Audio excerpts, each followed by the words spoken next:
went ahead and one style of proof pretty much tells you kind of how to do it. Like it starts with a mathematical term.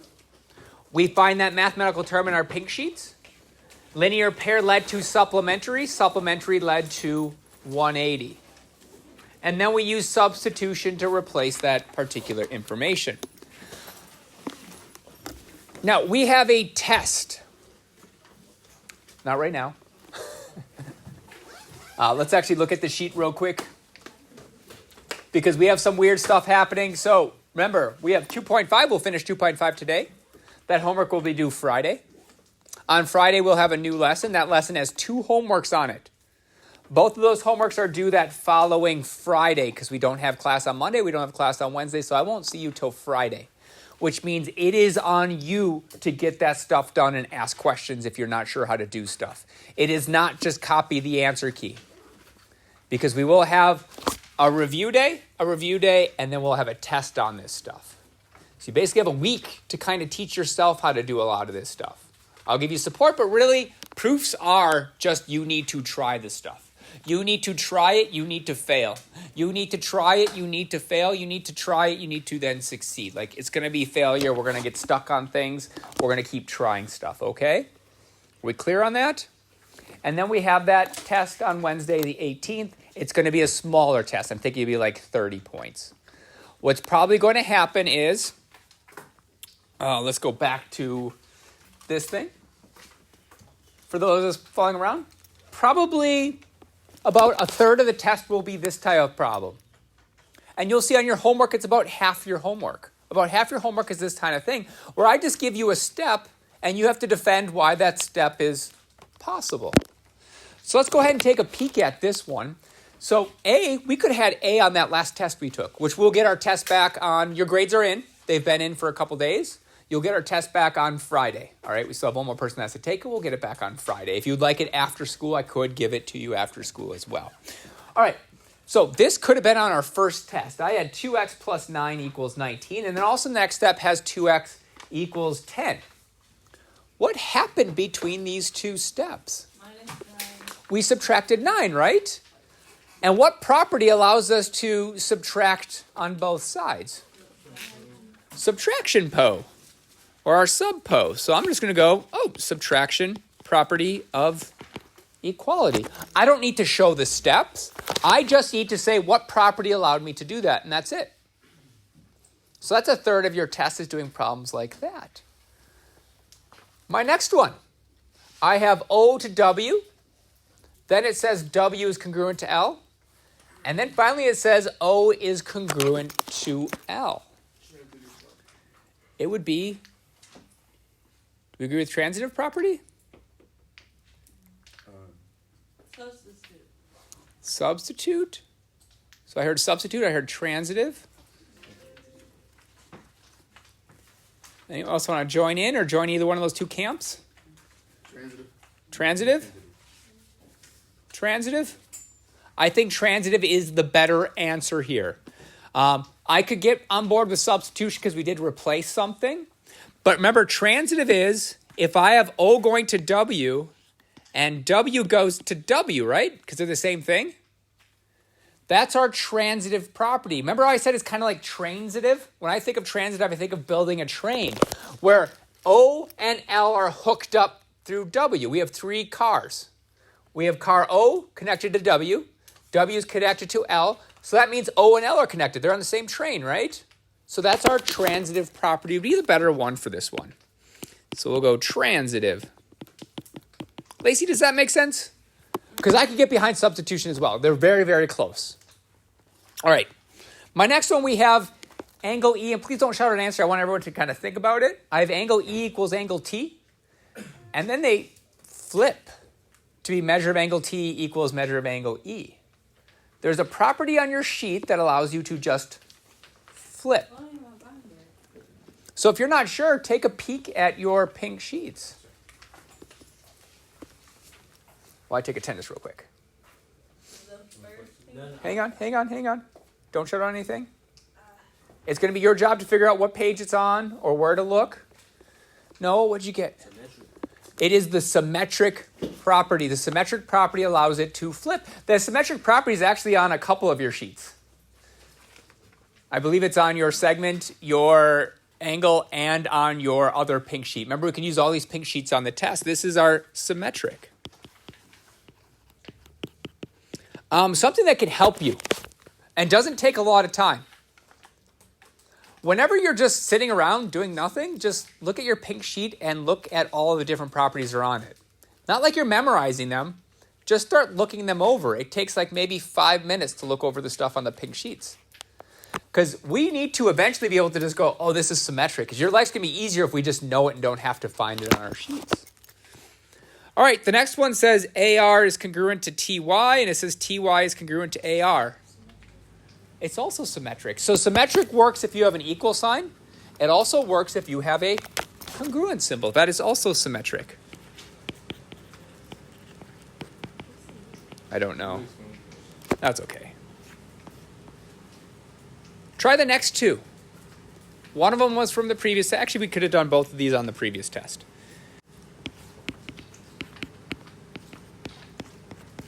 And our next one, I always find that people get these two confused, symmetric and reflexive. But you can use your pink sheet, right? There's no reason to get this wrong on the test unless you're too lazy to find it on your pink sheet. This is reflexive. It's like a reflection. When you look in your mirror, you see yourself. This sees itself. It is the reflexive property.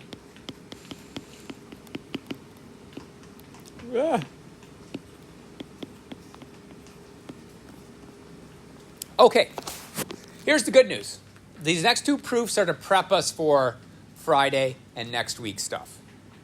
You won't have homework problems like this, but this is our introduction to proofs that don't really tell you what you're supposed to do.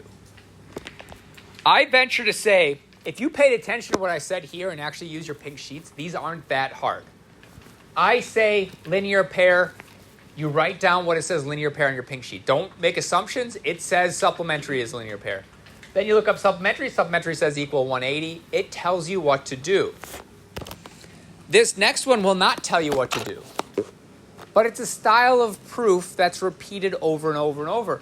I'm telling you right now, these two proofs are almost exactly the same. It'll be almost the same process. So once we get one of them, if we practice it, we could easily do the other one. And we could do ones that are like it. So proofs are just practice and realize that if I practice this enough, I'm going to realize that there's only like 3 or 4 different types of proofs out there. That I just need to figure out what kind of style it is. Okay, so we should always be able to do that first step. The first step is our given. So our step 1 is just going ahead and say that measure of angle AEB equals measure of angle CED. And that is given.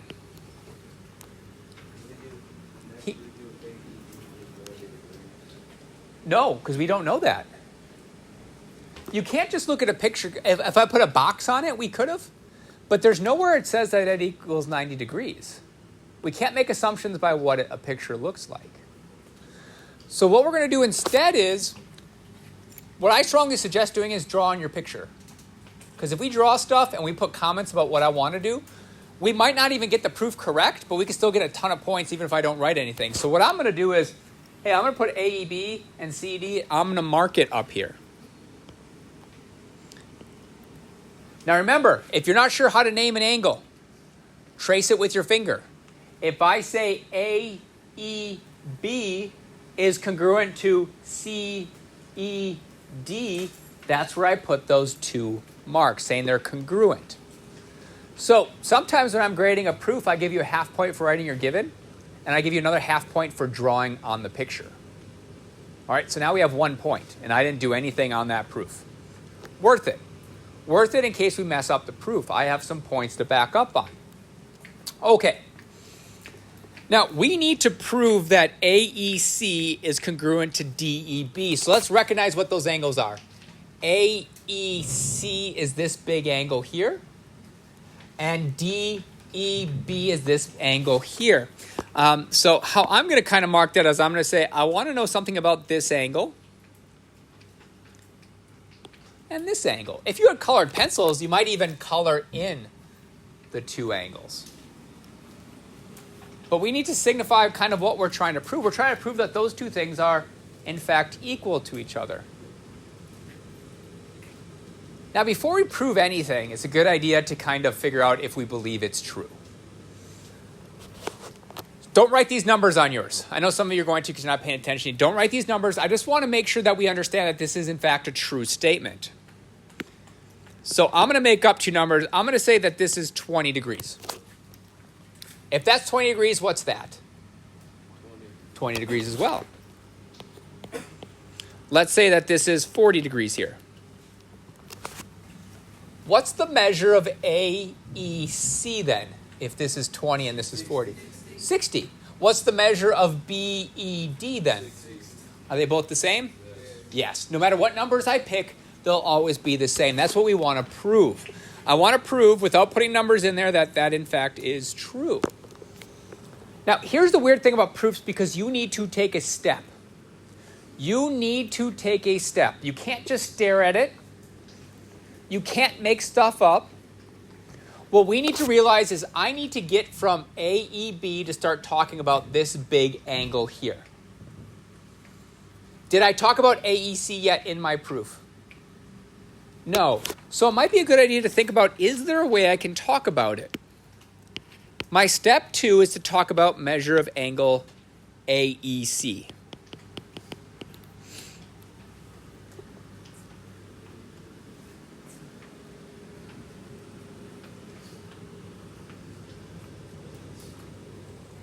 It's not 60 degrees. Remember, we're not making. There's no number values on there. We can't put numbers in there. However, what I can do, we've already talked about AEB, right? Isn't AEB part of this big angle? Because that big. Oh, let me highlight the one I'm talking about right now. So I want to talk about AEC. Can you picture that angle with me? Now, what I want to talk about is the fact that that's not just one angle. That's an angle that's comprised of two that were pasted together, right? Can we see those two angles that I'm looking at? Does it look kind of like this? Does that big angle look like this?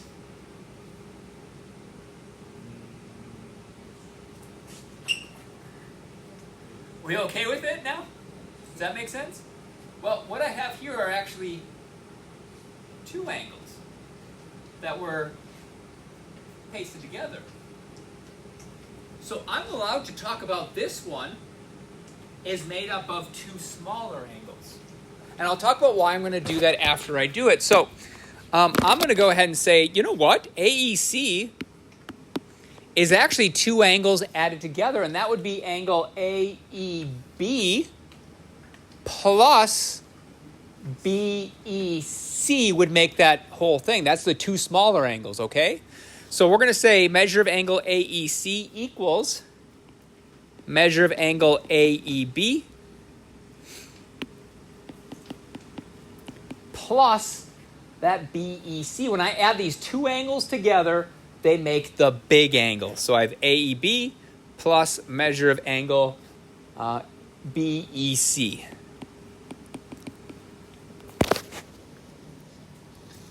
Now, why ultimately did I do that? I did that because I need to talk about AEC. And notice it also talks about AEB, which I already talked about. So I'm basically taking this big angle and talking about the smaller angles that comprise it, because we know stuff about those angles. Now, I'm not allowed to just write something without having a reason. Well, the good thing is you have a whole pink sheet that talks about reasons. And I organized your pink sheet to have angles on one side, segments on the other. Are we talking about segments or are we talking about angles? Angles. So there's one page we should look at, the angle side. And there should be something on there that tells me that I can add two angles to make a big angle. Aaron, I'll call you in a second. I want to see if people actually are willing to look at their pink sheets. It's okay if you're not. I'm not. We'll find out on the test that you should have been playing along, but hey, sometimes that's when we learn.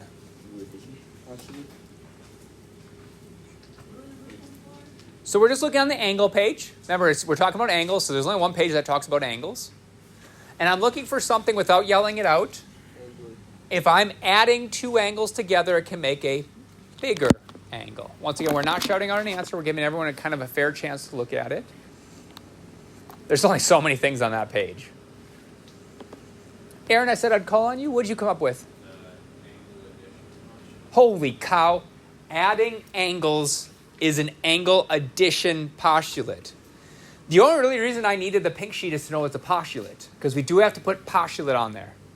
So our next step is, I can support that because we had the angle addition postulate. If you didn't look it up, I would have looked it up and read it. Because it's on you to know where these things are on your pink sheet. Now we know angle addition postulate happens when we add two angles to make a bigger angle. Step 3, have we talked about DEB yet? No. Nope. Let's talk about it next. Measure of angle DEB equals what? Fill in the rest of this thing. Fill in the rest of the statement and give me the reason why you can say that. Let's pick purple. I want to make this angle here. I want to make that angle there. But we're going to notice that angle is comprised of these two smaller angles. I'll call it angle 1 and angle 2. Can we picture those two angles? Can you see that with me? That I have this angle plus this angle would make that giant purple angle. We're basically just naming that little angle here. We need to include this one. So what we should have had down, let me erase that real quick. We should have had DEB equals, and remember the order doesn't matter. I'm just going to go BEC plus measure of angle CED. You also could have had DEC plus CEB, because you can always flip it as long as we keep that vertex in the middle. Are we clear on that? All right, so think about what we just did. We have this given. Notice how the given's part of both of these statements. And I created part of our prove statement. I basically took nothing and created something that matches everything. Now we have to figure out what we're supposed to do next. And it is totally cool if you don't know what to do next. We haven't done this proof. But even if you've never done a proof, there's always something you can do. And what I'm going to do is, notice the given. The given says AEB equals CED. It wasn't a phone, was it? It's got to be up there. Otherwise, it goes down to the office. This statement says, hey, guys, if you see AEB, you can replace it with CED. Or if you see CED, you can replace it with AEB. So let's go the first direction. This way says, if you see AEB, replace it with CED. Do we have an AEB in this first statement? Yes, we do. We're going to locate that AEB. And remember, the given says, if you see AEB, you can replace it with CED. So we're going to take that CED and we're going to replace it and just see what happens. It never hurts to try something. So we're going to go ahead and replace that. So my step 4 is going to be measure of angle AEC. You may want to pay attention to this. This is important. I guarantee one of these two will be on the test. Same style. AEC, instead of measure angle AEB, we're going to replace that with measure of angle CED plus measure of angle BEC. So in short, I rewrote the number 2 step, except I replaced AEB with CED. Do not tell me this is the angle addition postulate because I replaced something. What is it called if I replace something? Substitution. I substituted something in its place. Wait, for number 3, it would be like... Oh, for number 3, it should be the angle addition postulate. Sorry. I forgot to write that down. Yes, number 3 should be the angle addition postulate. Angle, thank you for reminding me. Addition postulate. But number 4 should be I substituted. Just like when you go into a restaurant and you substitute something in. We're replacing it. So it'd be substitution.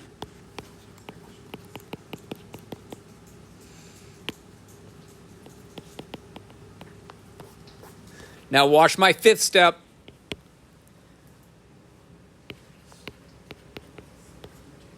Whoop. My 5th step is measure of angle AEC equals measure of angle DEB.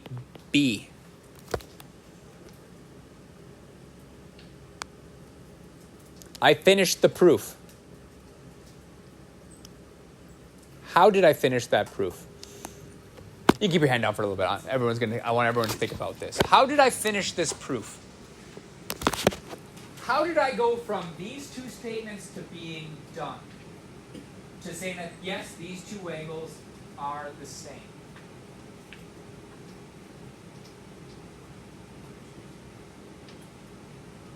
That could be one of them. We're not showing anything else, though. There's a better one. I said, how did I get to the answer? I have the proof statement right here. I went from 3 and 4, it has something to do with 3 and 4, and suddenly I could say, oh, those 2 angles are equal to each other.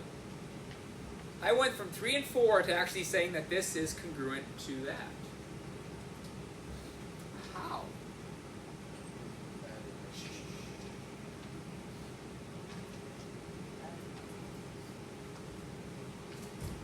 Okay, who thinks they got it? Yeah. I added those 2 together. I'm not quite sure what that means.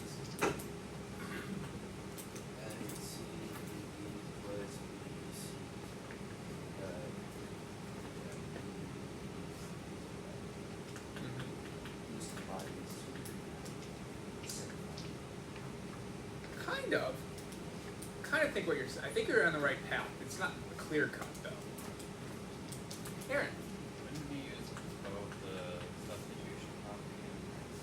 We would use the transitive property. Oh. We would use the transitive property. Let's look at how I could use the transitive property. And in fact, I think you're on the right path there. What I want to do is I want to look at these 2 things here. I'm going to circle the 2 things I'm going to look at.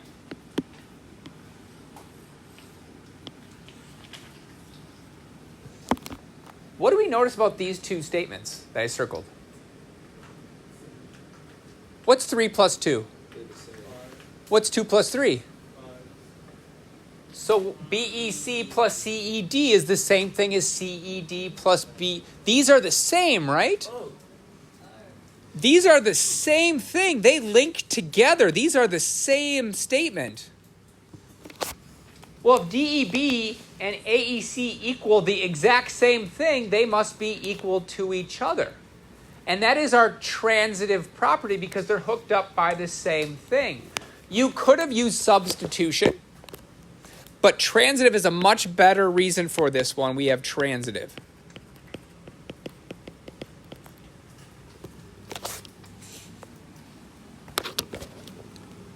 Okay?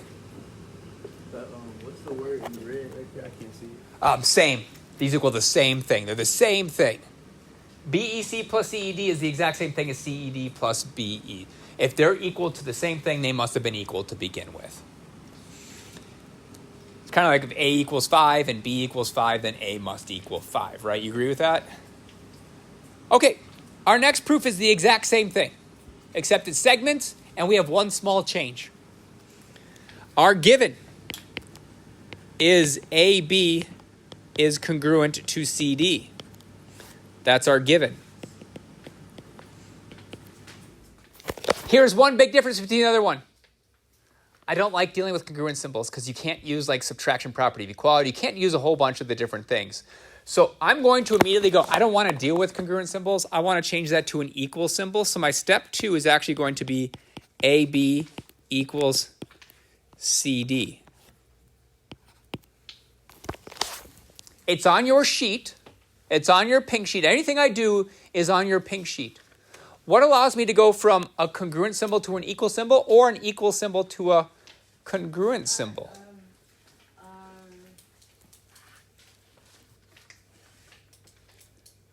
Not R. Noah? Definition of congruence. Definition of congruence. Locate it. You should see we have it drawn that I can go from a congruent symbol to an equal symbol or an equal symbol. I drew it both ways for you. So that's going to be definition of congruence.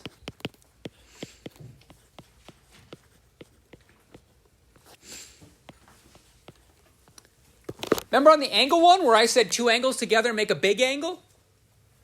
Well, let's talk about AC right now. My third step is going to be to talk about AC. So if I look at AC, and I'll even highlight what I'm talking about here. What two segments make this length? Anyone? AB and BC, right? We shouldn't talk about CD because that's not any of it. So AB plus BC equals that whole length. So AC actually equals AB plus BC. Are we talking about angles or segments here? Segments. So if I add angles, it's angle addition postulate. If I use segments, it is segment addition postulate. I add two segments to make a longer segment. So that'd be our segment addition postulate.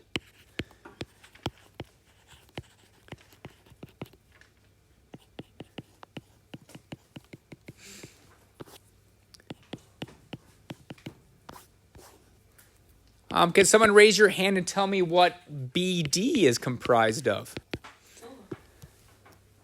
Yeah, Jane. It'd be BC plus CD. And would that also be segment addition postulate? Yes. Yes. So my step 4 is the exact same thing. Sorry for hurrying up. We only got like 3 minutes left. I want to get through this. Now, if you remember, from the previous step, I substituted something in, right? Notice it says that right here, this statement says if you see an AB, you can replace it with a CD. Do we see an AB here? Yes. So let's replace it. It says if you see an AB, replace it with CD. So we're going to take this CD. What was that? Segment addition postulate. Yeah, it's on the first page with our segment stuff. Okay, we're going to replace AB with CD. And so my step 5 will be AC equals, instead of AB, we're going to put CD in its place, plus BC. That would be substitution.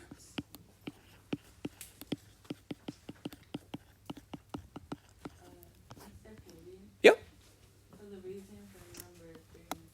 Segment addition postulate. What do we notice about BC plus CD and CD plus BC? Are they any different? What's 3 plus? They're just switched, right? But it doesn't matter when you're adding, because 3 plus 2 is the same thing as 2 plus 3. These are, once again, the same. What they equal is the same, so these are linked together. So if BD and AC equal the same thing, what do we know about BD and AC? They're equal. So I could write BD equals AC, but how do we probably want to write it? We probably want AC first. So I'm going to go ahead and do number 6 will be AC equals BD. Once again, transitive is the better one here.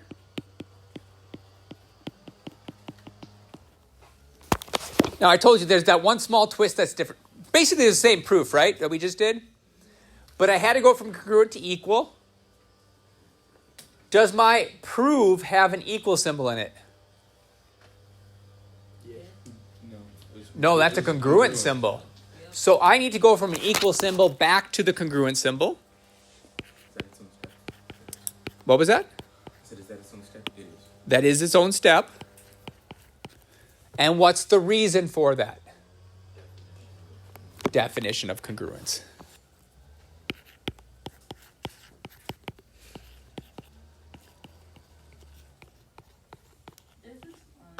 Yay.